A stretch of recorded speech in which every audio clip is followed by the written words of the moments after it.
Bop, bop, bop. This is the theme song for Guitar Safari. Okay, that's it. That's all I got. That's good. That's good. Let's go back to here. And welcome everyone to Guitar Safari. I'm your host, Charles, and that's your other host, Seth. And today we're talking about secret guitars. Secret guitar.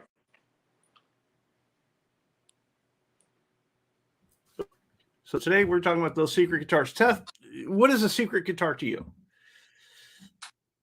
So, for me, the concept came up when I was shopping with my stepdad. I always talk about my dad, and I got a dad, I got a stepdad, right? My stepdad raised me and was a big part of my life, but he got sick and passed away about 7-8 years ago, actually. So anyway, before he passed, I was taking care of him, and we're cruising around, and we always would go to guitar shops and look for guitars. And he walks in, and he sees a Mineric, a beautiful guitar that, he's picking it up, and he's just playing it. I'm like, oh, man, my dad's actually stoked on a guitar right now. I'm playing it. So he says, I really want this guitar, but you can't tell mom. So I think to myself, dude, you're 78 years old, right? What the hell? Why can't we tell mom?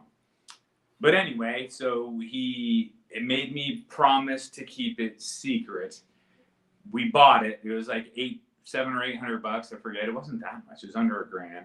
And we snuck it home in my Toyota MR2, which was a 2-seater with the thing stuck in halfway and him with holding the case with it out the window.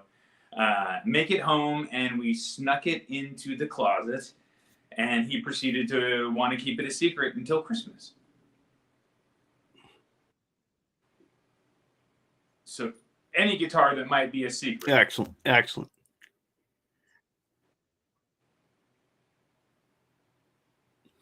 Yeah. That guitar you don't want the other people in the house to know about, right? Well, mainly his wife, right? He just felt like he had too many and that he shouldn't spend $700 on another one.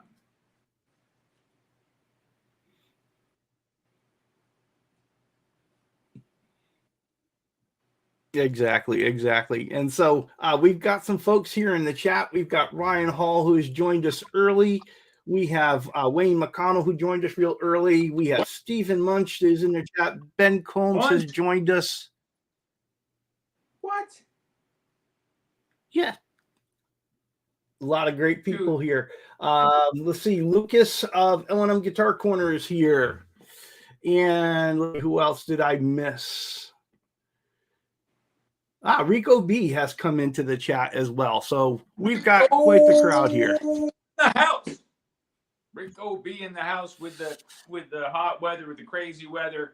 Check this out, dude. This is completely off topic, but people need to chime in and tell us about their secret guitars or guitar experiences that they may have had where they were like, I'm not going to tell my friend that I spent $3,000 on this guitar because I love this guitar and it doesn't matter.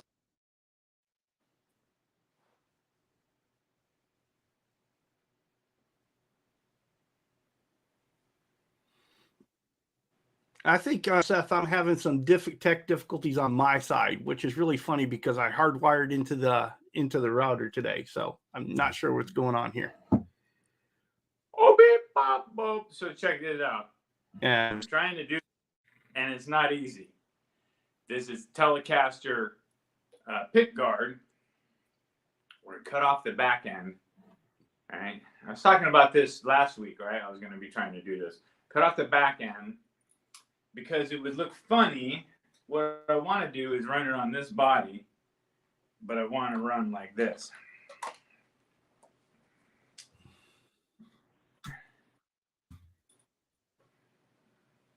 Right? Single pickup.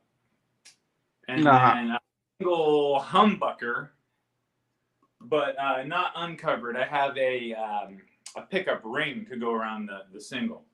So that's what I was trying to do all morning, which was round, because this I just cut with a jigsaw.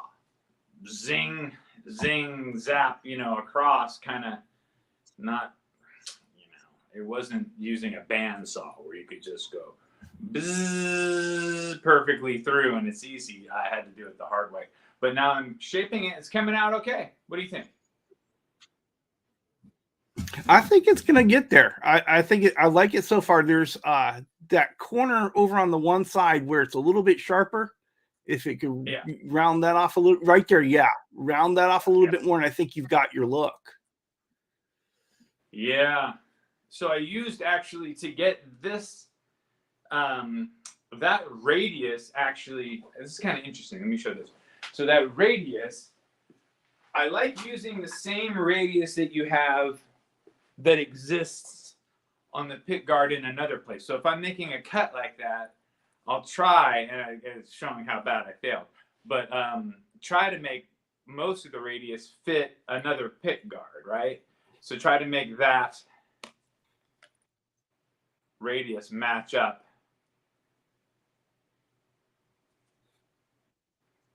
Yeah. As you cut it. So using the natural curve that you're seeing in another area on the same pick guard. So it's kind of the same curves, although, you know, whatever. It is what it is. It's going to look fantastic when it's done, but it's just a work in progress. What I didn't want to do is leave all this jaggedy. Excellent. I didn't want to leave all this stuff, all this jaggedy stuff on there because it's going to, you know, there's no control plate that's going to go on there. So there's no need for that cutout. So anyway, the struggles of the luthier with not enough tools, right?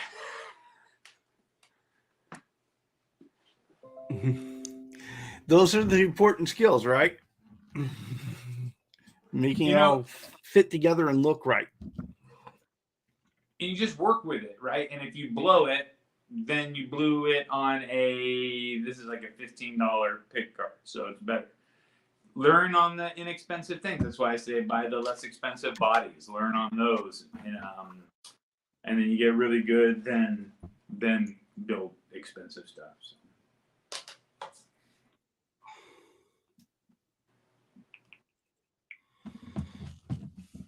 Yeah. So, all right. So we've got some other folks that have joined us in the chat. We have Hit Metalworks has joined us. Guitar Man 45. Let's see. I think I'm missing somebody else as well.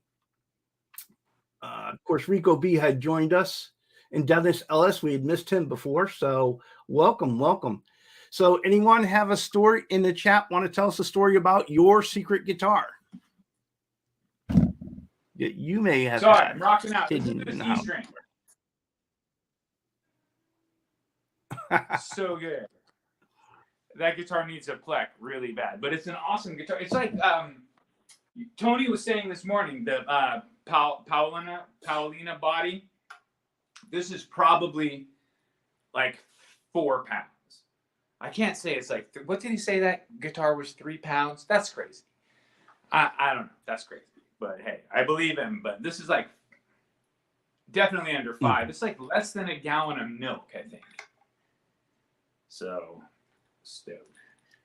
That is something else. Yeah, that's ridiculous. Needs a switch tip, though. But you noticed that last week I was saying how I'm waiting for the white bar tip. I got it. So now I just need a switch tip. It's always one freaking piece. But by the time it gets back from getting plecked, I will have the switch tip and it will be ready to go up on Reverb for sale. Wilkinson tuning pegs. They're the ones with the holes in them that stagger.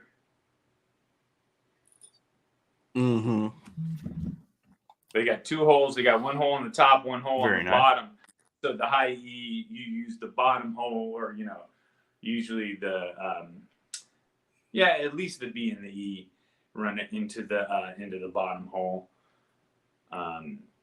It gives it that better break angle, and then you don't have to put a string tree unless you want to. You can skip out on that whole thing, which is sometimes a pain in the ass to line up.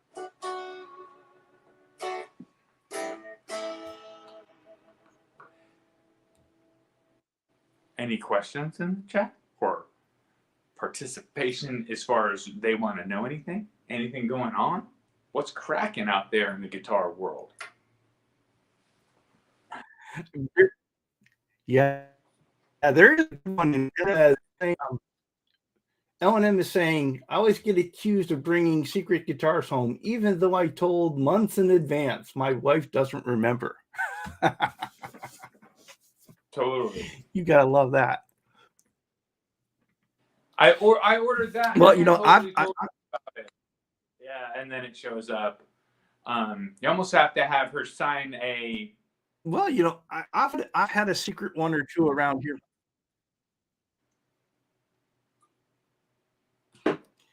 I've had a secret one or two guitars around here as well myself, and there's actually one in the room right now.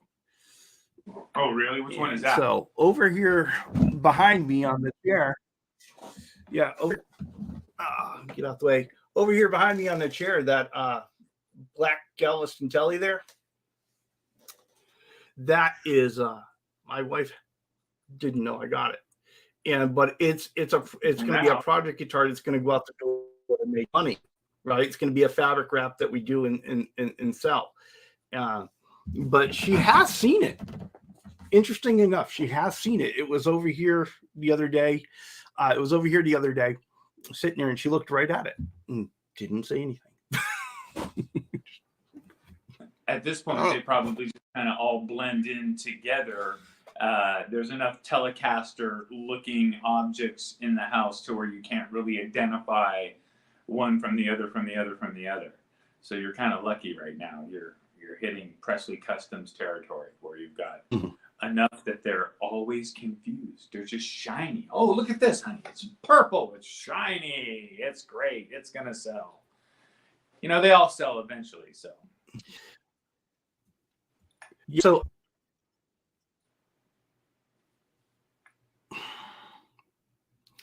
yeah, and so Martin, no, she cares because she says something when she sees a new one. So it's like, okay, another one. What for? Why? Yeah, it's like, okay, let's watch this. Guitar Man 45 says his wife doesn't care, but if needed, so many guitars here that no one would notice anyway. Yeah, I like to think of Guitar Man 45 as the Sweetwater Annex. Fantastic. Well, he's also just, I don't know if Guitar Man 45 sells guitars too, or at least like is a filter, right? He's probably finding this really the best of the best, because you have to buy a lot and then be ready to just let it go on, but then you keep the best of the best. You try to hold on to them for longer. Mm-hmm. You know. Oh, he certainly has some nice stuff. And so he certainly has some nice stuff, and I think he's more of a collector. I think in the past, I think he might have done a lot of more buying and selling, but I think now he's just honing down to the things he really wants. He should go on Tony's show and show his collection. That would be pretty cool. Or show his top 10, because you could probably do that in like 30 minutes.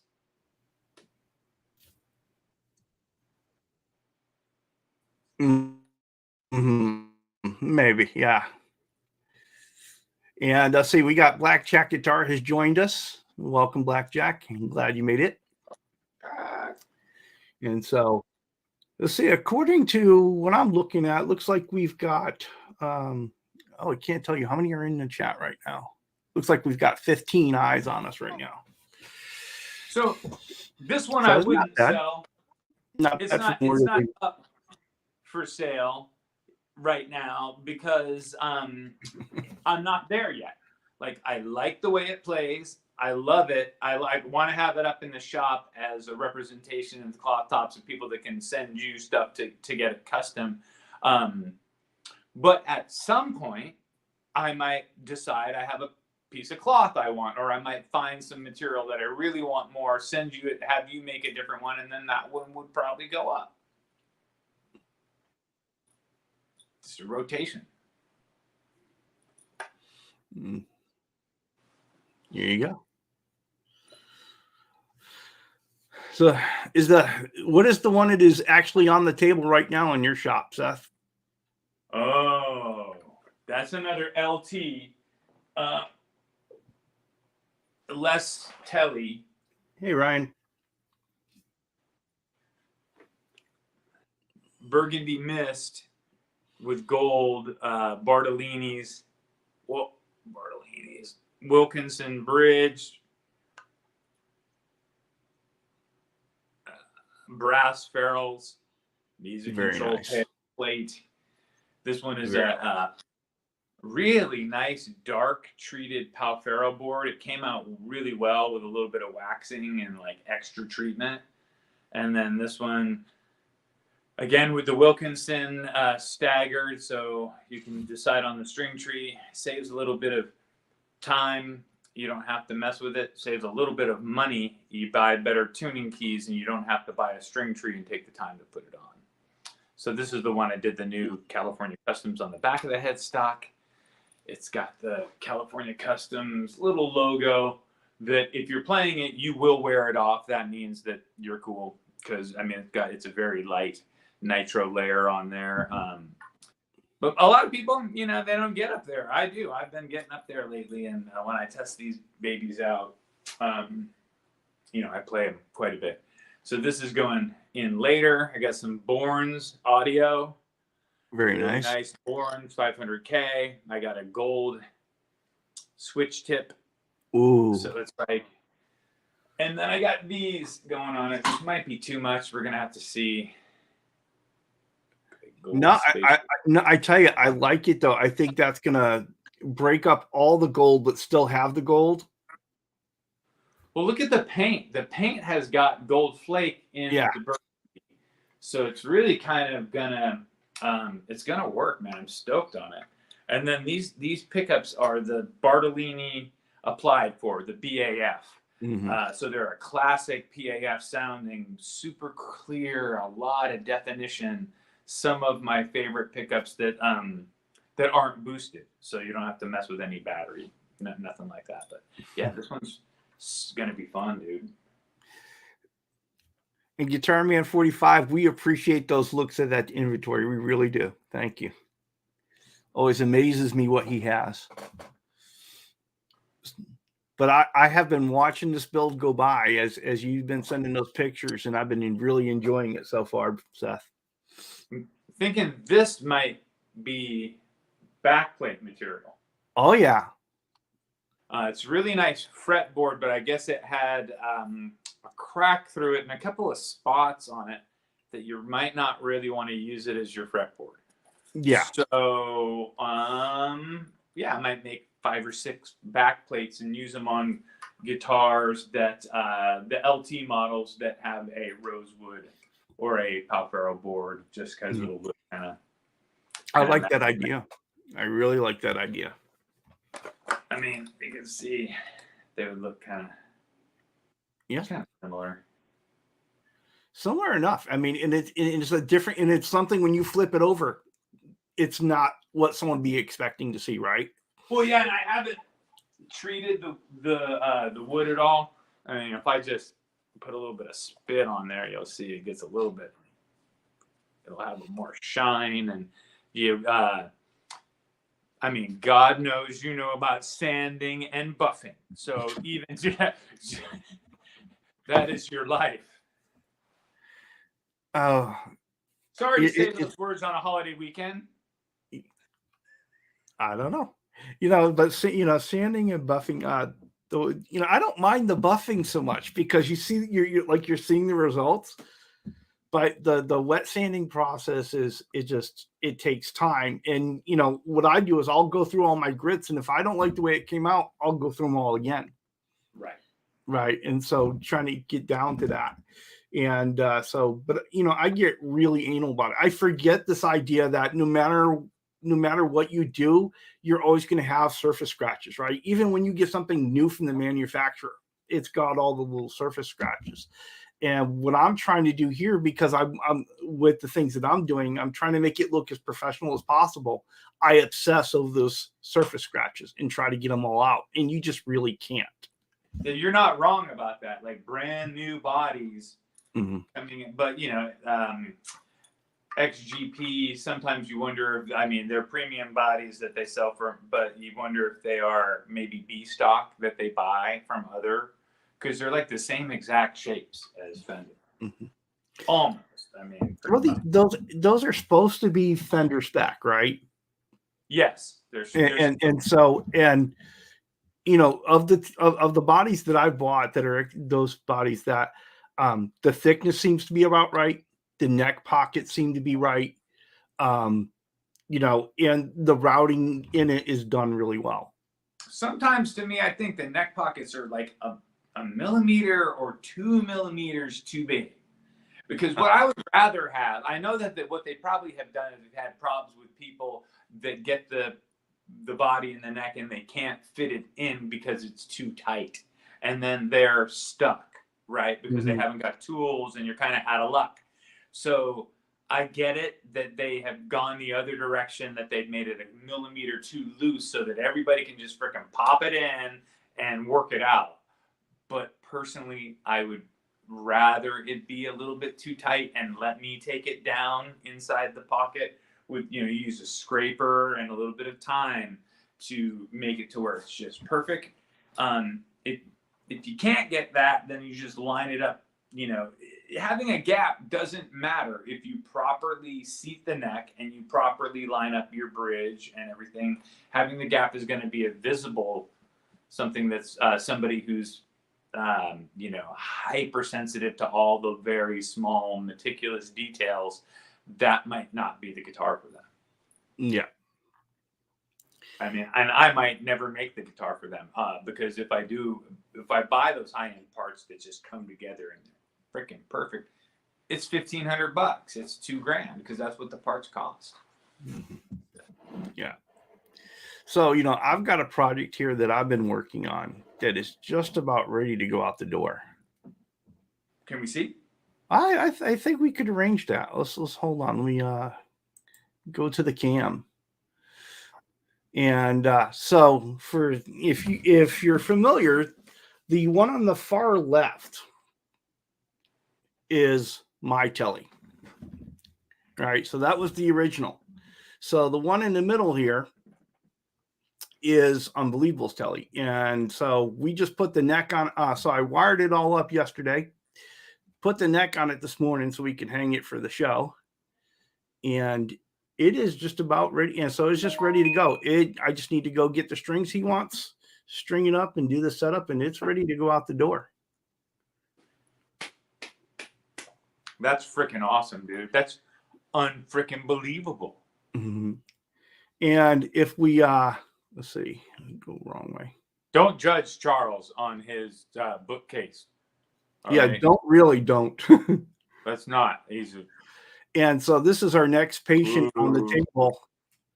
And so I'm hoping to sneak out tomorrow and get the fabric for that, because we're going to start sanding that down and getting it and putting that cat's eye fabric on it. So hold on. You said sneak out. Uh-huh. Might this be part of a secret guitar operation? No, I wish it was. No, I know. It's just when someone says they got to sneak out, it's like, okay, you got to sneak out. Usually I don't have a problem sneaking out. I have a problem sneaking back in.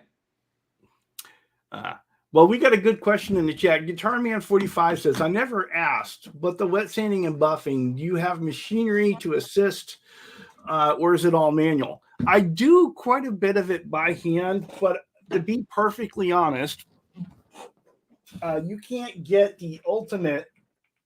Oh, no. You can't really get the ultimate finish there without without using some machinery, because by hand you're only going to get so much out. You need the RPMs, and your hand just can't do it. So I have a DA attachment for my drill, and I'll go through all the different pads on it. And I do have a machine buffer that I am trying to learn how to use now. And the reason for that is it's quite the learning curve. You can go ahead and burn a finish off if you're not careful, and so it's a lot different from using the DA. And so I'm trying to, before I use that on client guitars, I'm trying to get that down.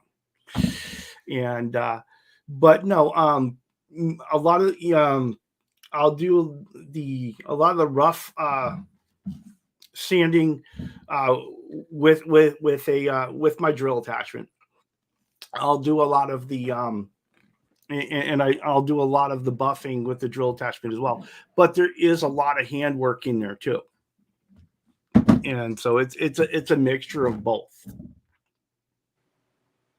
I think that it's definitely key using, especially at the end of the process, using the buffing wheel and using a couple of tools that give you the consistency in the movement.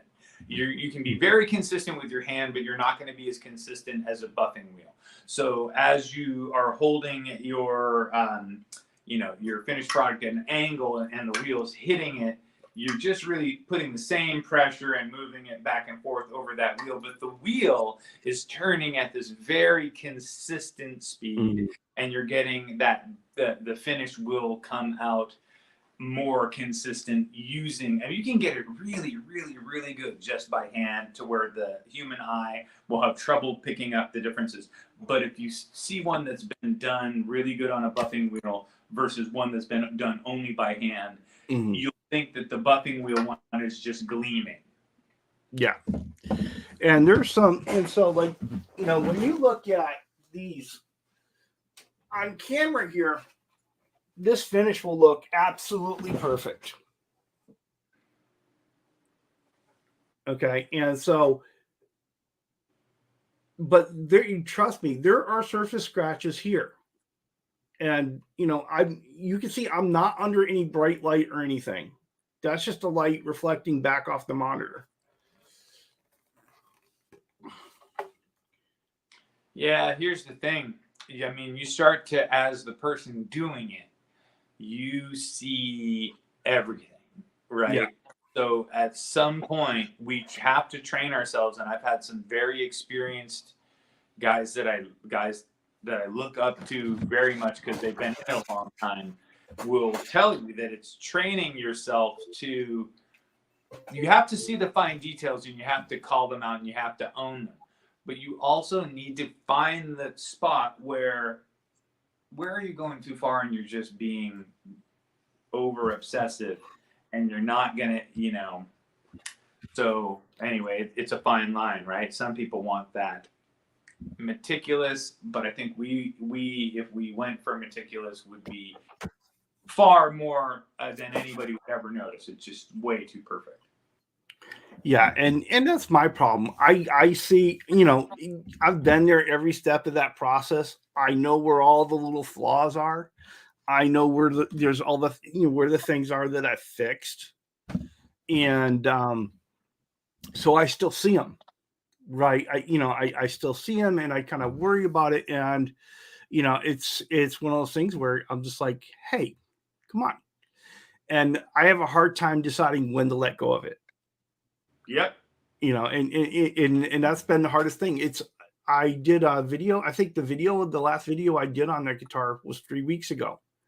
Now I've buffed it for the last 2 weeks, here and there, but I won't work on it if I don't have time to dedicate to it, right? Because I don't want to rush through anything and change it, and change any of my hard work.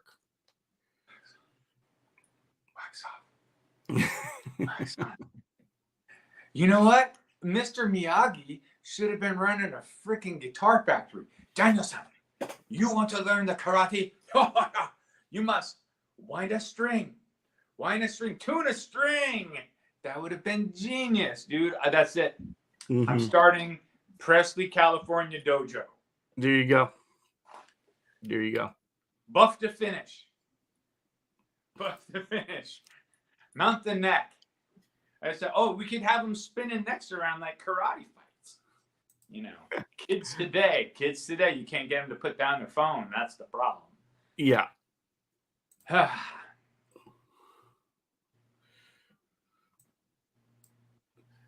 So yeah. So secret guitars. So Seth, do you have a favorite secret guitar story? Well, Other than one that you told about your dad. about my dad and that guitar. Okay, so here's the thing. That guitar is down at my mom's house because it's very beautiful. A Mineric, look it up. It's called the Goddess. It's very ornate. Has a lot of, I call it alimony because of our friend, our friend Fat Philosopher. I can't say abalone anymore because it's alimony to me for the rest of my life. So it's got tons of alimony all over it. And then it's just super ornate. It sounds pretty good. But it's the guitar that I was playing it. And the nut was very, very old. And the low E chipped off. The edge of it chipped off. And now that string wants to. So it got hung up for beauty in my mom's house. And I haven't touched it in like 2 years. So I need, because even when I go down there, they've got other guitars. My new stepdad has got a really cool little melody maker, like 60 something, early 60. So I always play that. But that Mineric needs me to pull it off the wall, bring it home, make a new nut for it, and take it back. But you know, my mom, I don't know about your family, my mom lives, it's lucky she's not super far away, but she lives like 65 miles away. It's kind of freaking far, you know, especially you got a Geo Metro that you're not sure if it's going to make the 65 miles. I mean, that's asking a lot of the Geo. Well, you know, I'm in Texas and my wife and my mother is in Connecticut. So, oh my God. Just a little bit of a distance. Yeah. Yeah. Yeah. My birth father, who's still around, and I love that dude. I talk to him a lot. He's a special education teacher for 50 years, and I just became a special education teacher's assistant. And it's like crazy that we're doing the same job now. He's in Maine, so not far from Connecticut. Yeah. When you visit your mom, let me know when you're headed down. I'll go and I'll grab a 12-pack and I'll go visit Buddy Pressley. Woo! There you go. Sounds like a plan. You know, I got to give him props. He gave me my first electric guitar. I always talk about my stepdad, who was like, you know, the musician dude. But it was my birth father. It was Buddy Pressley that bought my.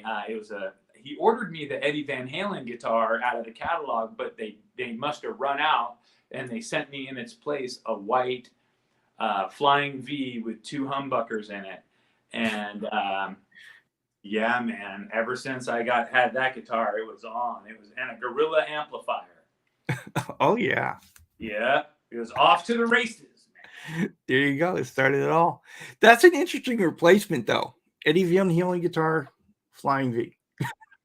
I think that they just figured, well, this is a significant upgrade because the other one was just like a cheaper kind of, you know, this I think was not I think it was a glued in neck.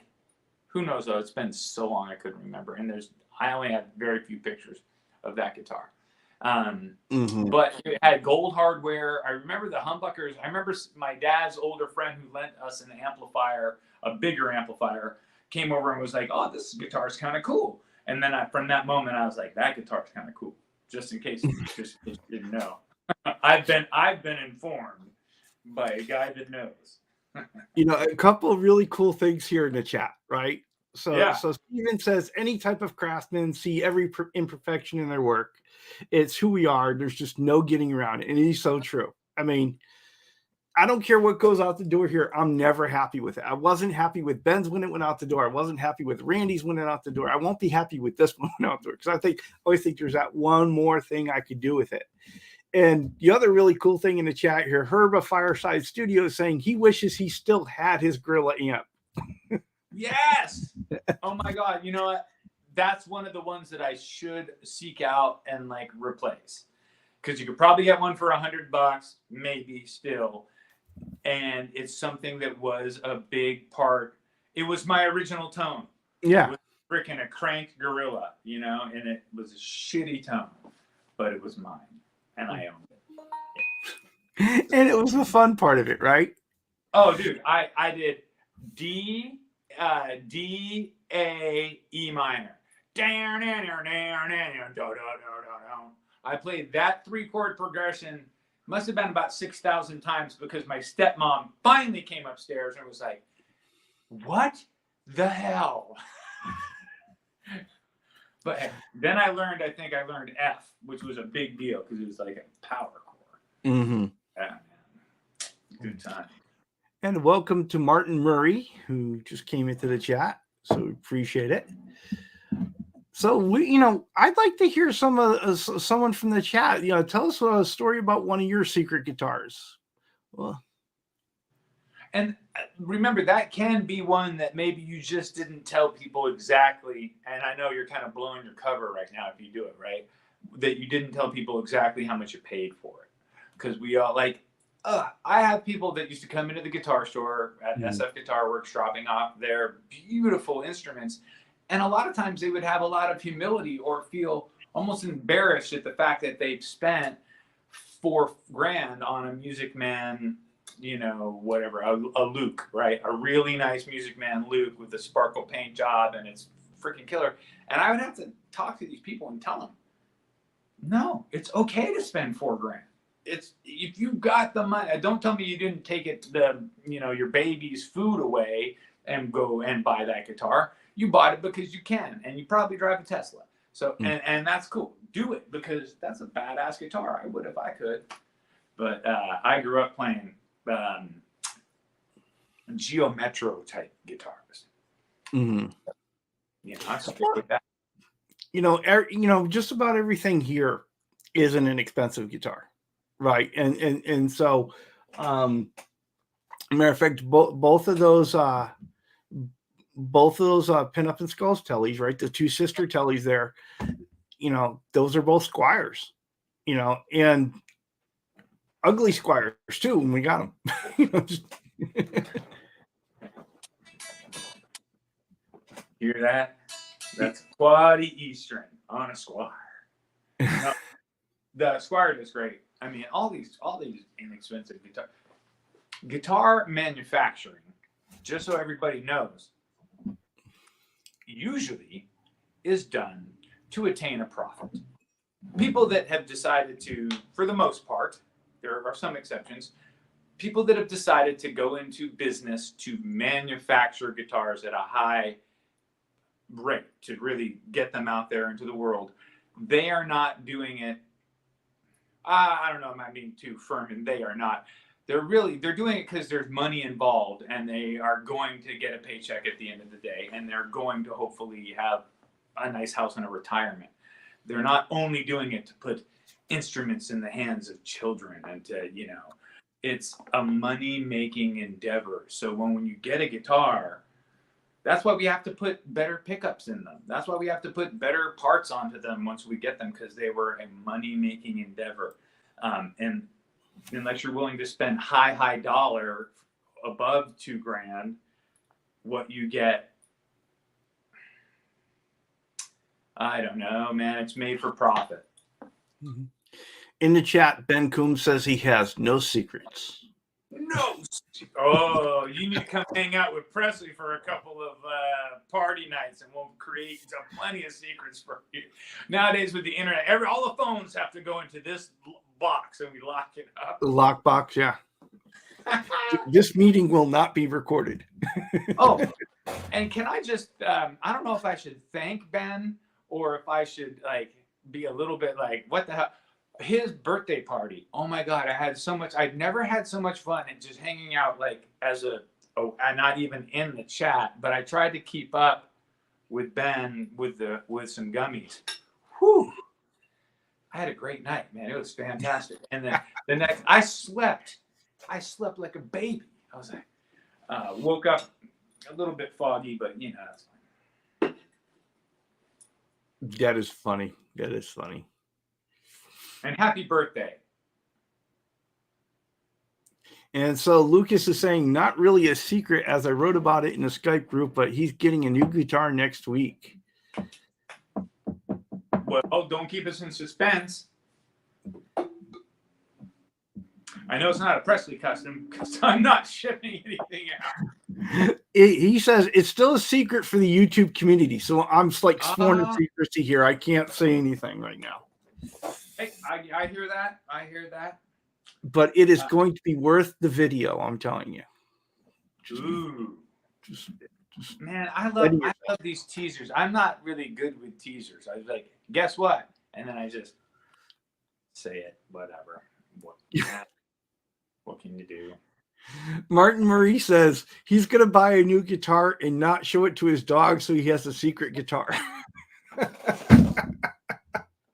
But they can smell it. They'll know if there's new mahogany in the house. They can tell. They're gonna want to chew that shit. I love that. That comment wins right there. And Terry, welcome. I meant to welcome you earlier when I saw you come in, but welcome into the chat. And so Terry says, I'll reveal a secret. The Ibanez S470 body is currently in refinish repair mode right now. So Terry has a project going on, so I can't wait to see what he's going to do with this. What is that, Seth, Terry 3G? Terry 3Gs. He actually does some really nice refinish work. Well, it's good to have him in the chat. I've seen him doing some, a lot of playing lately and really putting it out there with his, he's practicing his singing, which I don't know if our community knows, but I am a singer, right? Like guitar. When I play guitar on stage, it's almost kind of secondary. I do solos. I try to take some solos in the part, but I'm mainly just playing open chords so that I can sing over the chords. And, it's a big part of my guitar playing is singing over it. And it's nice to see other people and I don't oftentimes will just record me playing and singing because I'm very self-conscious. So to see other people exploring it makes me feel like maybe I should sit down and pop in, record, and do some of my songs that aren't out there on Spotify or whatever that, I could put them out on YouTube. Definitely. Well, your themes, the song that you have on your videos, that's one that you wrote yourself and played and sang the whole thing. And it's one where I'll sometimes just turn on one of your videos so I can hear. Was that you? Because last month I did have one monthly listener on Spotify, which I was like, oh, okay. Maybe, but then again, maybe my mom came back on board. Well, it wasn't Spotify because I go to your YouTube channel, right? Okay, right. Oh, so yeah, if you're not, Spotify is like, I have a friend that helped me record that, and every time he kind of wants to poke me a little bit, he'll be like, hey, he'll send me a screenshot text of the fact that I had one monthly listener. And I'm like, yeah, well, hey, one's better. That's 100% more than zero. Mm-hmm. So I will take it. Now, that song is called I Need You Now, and it was just proving that we could record something in a closet situation just with, very little. It was a home studio for sure. But with a guy that had serious talent. Alan Weiss is his name. His dad was one of the founders of, oh God, I'm forgetting, a very famous recording studio that I'm forgetting right now.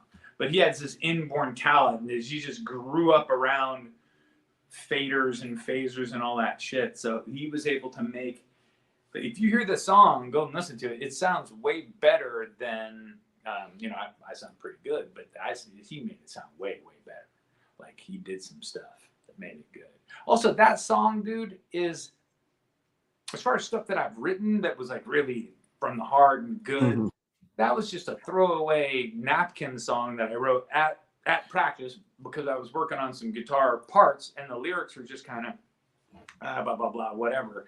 And then when it boiled down to what song should we record? What really sounds good? Mm-hmm. That one boiled to the top is like the most, I don't know. Well, it was one of those things when you and I first got introduced to each other through Addicted to Gear, and we were starting to email back and forth, and I started, you were sending me the videos, and I was checking, started to check out your channel and stuff.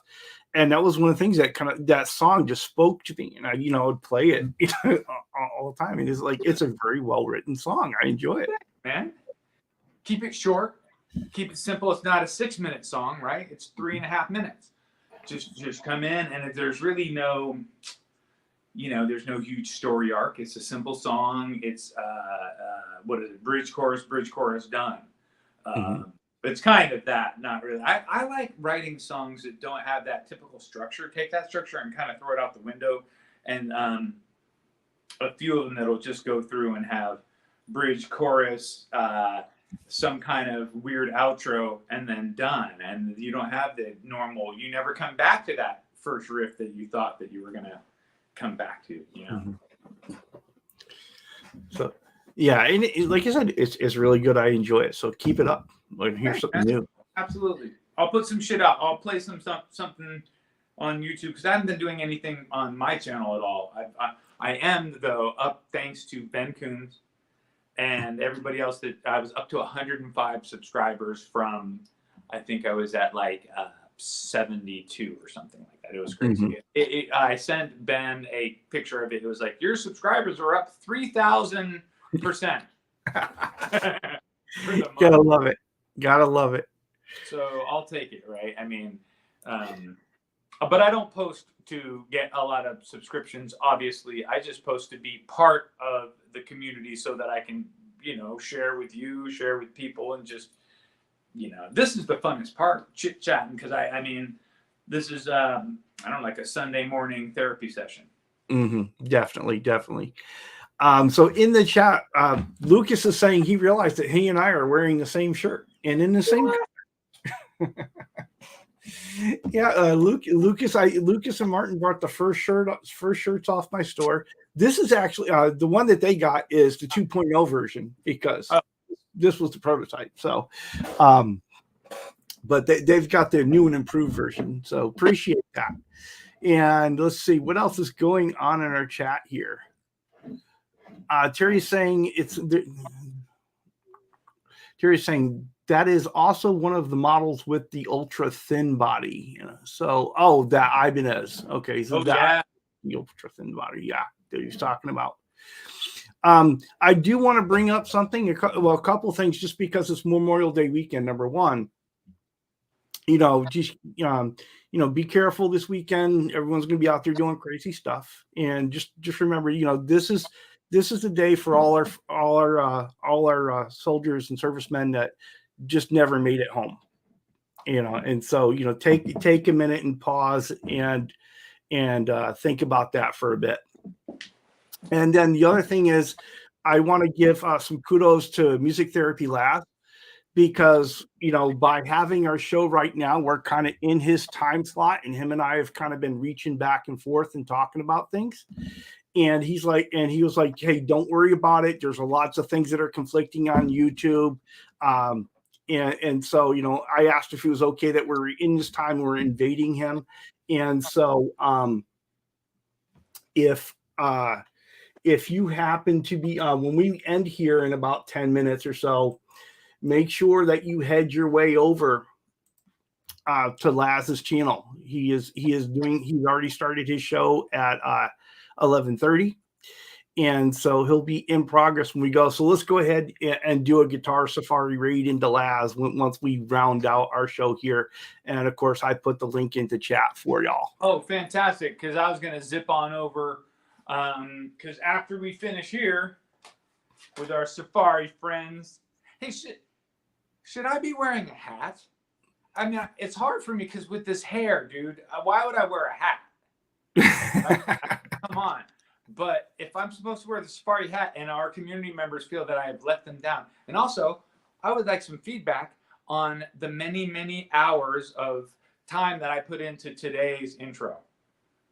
Yes. So last week we did jazz hands, right? This week was the double pick method, which took a long time for me to come up with that genius, amazing intro. And we're not using computer graphics here, people.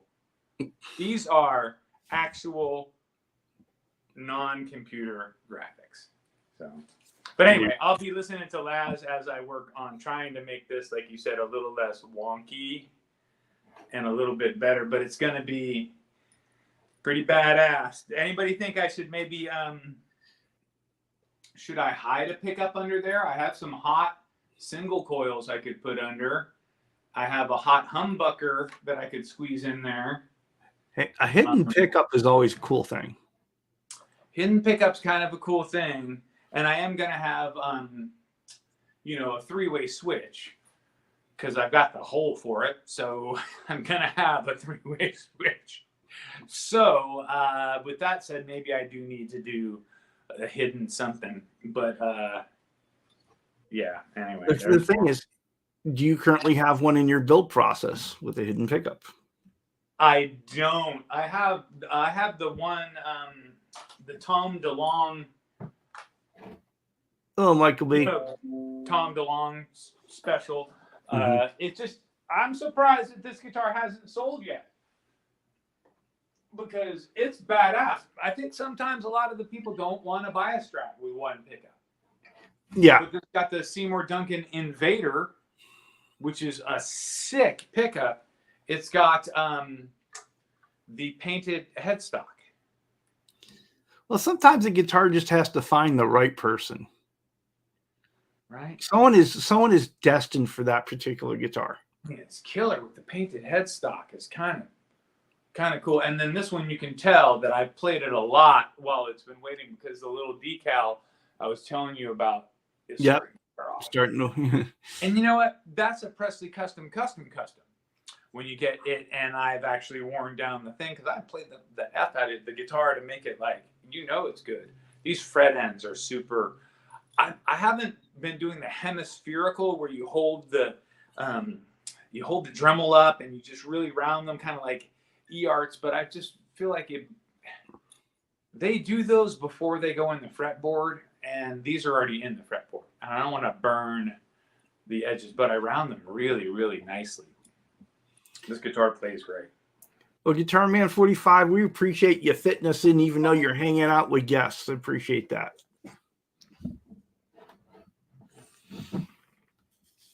Well, you know, Seth, we've got 8 more minutes of the show, and we might want to figure out what we're going to talk about next week. So if you folks in the chat have any suggestions, what would you like Seth and I to talk about on next week's show? Well, there's always tons of shit to talk. What we didn't talk about is Tina Turner. That was pretty bad, pretty sad. But you know, everybody dies. She had what I call a good 50-50. I think that in life, if you can come out 50-50, 50% is really amazing. You're rich. You have a lot of money. You gave all your kids a bunch of money before you died, even though the beginning part was probably pretty shitty. 50-50 is pretty good, man. Well, yeah. Maybe that leads us to a topic, though. So maybe next week is about what musician got you into music. Oh, that's fantastic. Yeah. Well, now, damn it. Now I want to answer that question right now. Well, you're going to have to hold on to it. Real quickly about my buddy Todd Nichols from Toad the Wet Sprocket. So Toad the Wet Sprocket's been around forever. They've been touring for 25 plus years. They're from Santa Barbara. In the 90s, they made it huge. They were MTV when they had videos. They were all around the world. Their singer, his name is Glenn Phillips. He's a genius songwriter. He has fantastic lyrics. Anyway, they're packing up and going on tour. So, you know, he's putting all of his equipment onto a bus and going to go out and serve the people and play show after show. And it's just really hard work, and I want to give him props. Also, Guitar Man 45 should definitely go to Todd Nichols Custom Guitars website. Everybody should go there. Todd Nichols Custom Guitars are like mine, but on hyper steroids. You know how we always talk about, oh, you know, don't use the $400 body and the $400 neck and the $500 pickups because something might go wrong. Mm-hmm. Todd does it. Todd does the top of the top of the best of the top. And he's been playing and touring for 25 plus years. He knows exactly how to make them to where they stay together. They don't shake apart. They are like ready to go. If you wanted to, I mean, I've set a couple up and or just touched my hands on them, and they were better, what I call dry without the setup, than most like 95% of the guitars that I get that are from the factory that are supposed to already be ready to go. Anyway, so Todd Nichols Guitars, Toad the Wet Sprocket, check them out. They're on tour. I think they're probably going across the whole U.S. So go ahead. I'm sorry, Seth. You've got a question in the chat. Herb from Firestar Studios wants to know what color blue that is. Lake Placid Blue, metallic. Lake Placid Blue. And you might see there's a small difference in sheen from the body to the headstock. Headstock is nitro, done by yours truly. Body is done at the manufacturer and is not nitro. It is a poly. But it's pretty nice. You've seen these bodies, right, Charles? Oh yeah. See, but I get those unfinished bodies. Yes, I mean the unfinished bodies save you a hell of a lot of time from having to strip. They really do. It is the way to go. Usually when I'm getting a guitar though, if I'm getting one at a deal, I'm getting it because it's got all the parts. And so I can choose what I want to use from what's already on it and what I want to replace. And then I have a stockpile of parts for other projects, you know. Totally. But, you know, if I can get a guitar for the, you know, like, for example, that Galveston Tell Me picked it up for $80, you know, $80 shipped to me. Well, I couldn't buy just a body for $80. So, you know, I've got the body, I've got the, you know, the neck, you know, all the things. Now, so if I change out the pickups, it's no big thing, right? Because the money would have been in the neck and the body anyway. I mean, and so, that's black guitar, right? The Galveston? Yeah, that's that black. Yeah, that's the black one. The black one right there behind me there. So what you might be able to do on that one would be use a roundover bit on the top side and then maybe route it for binding, do a single bound and just cloth the top, keep the rest of it black. It would be if the finish on that guitar was really good. Oh, the back looks shitty to where you don't even want to put out. Yeah, well, here you showed me all the line. I know, dude. Yeah, they did not. Apparently, they ran out of green filler.